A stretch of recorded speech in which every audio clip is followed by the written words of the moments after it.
Alors aujourd'hui, très clairement, on assiste à deux groupes de personnes. Vous avez les dociles, ce sont les bons élèves. Ce premier groupe est hétérogène au niveau social et politique. Il est composé de personnes favorables au vaccin. On en a vraiment marre, si c'est cela qu'il faut, eh bien une bonne piqûre et c'est reparti. Même pas mal, comme diraient les enfants après une belle fessée. En tout cas, ils sont prêts à tout pour sortir de la crise, prêts à se faire vacciner pour recouvrer la liberté.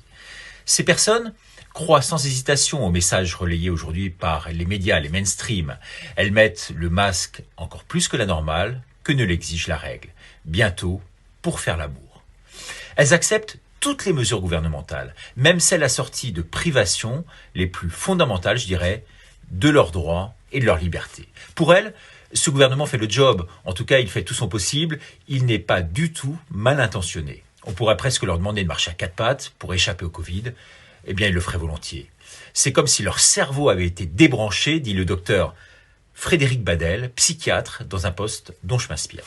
En tout cas, c'est vrai que le gouvernement mise beaucoup sur eux. Le second groupe maintenant, il rassemble les détracteurs du vaccin, les toxiques, les rebelles, ceux qui ont pris le temps d'aller chercher l'information ailleurs, sur des sites notamment étrangers, non verrouillés. En gros, ceux qui savent que les mesures prises sont totalement disproportionnées, savent que les vaccins sont potentiellement ultra dangereux, et tout le reste. Bon, je ne vais pas vous faire ici la clique, la liste, j'y passerai vraiment toute ma journée.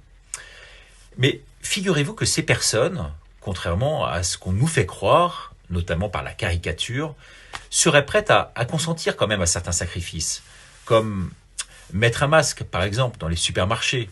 Elles pourraient même se faire vacciner s'il s'agissait de réels vaccins, ce qui n'est visiblement pas le cas.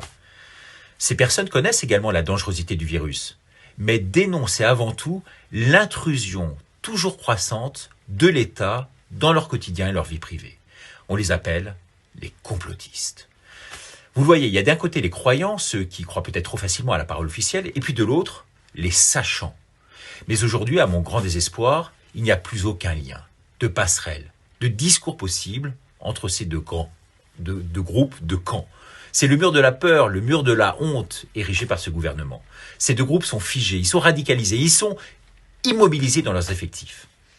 Alors c'est vrai, pour le gouvernement, vous avez les bons dans la première catégorie et puis les mauvais, ceux qui font éliminer dans la seconde. Pour la grande majorité des Français, oui, contrairement à ce qu'on nous fait croire dans les sondages, eh bien c'est exactement l'inverse. Vous avez les dociles qui sont les irresponsables et les rebelles qui sont les éveillés. Voilà, alors ce post sur le fond n'engage que moi et le psychiatre dont je vous ai parlé, mais vous, lecteurs de François, vous, mes amis de la Minute de Ricardo,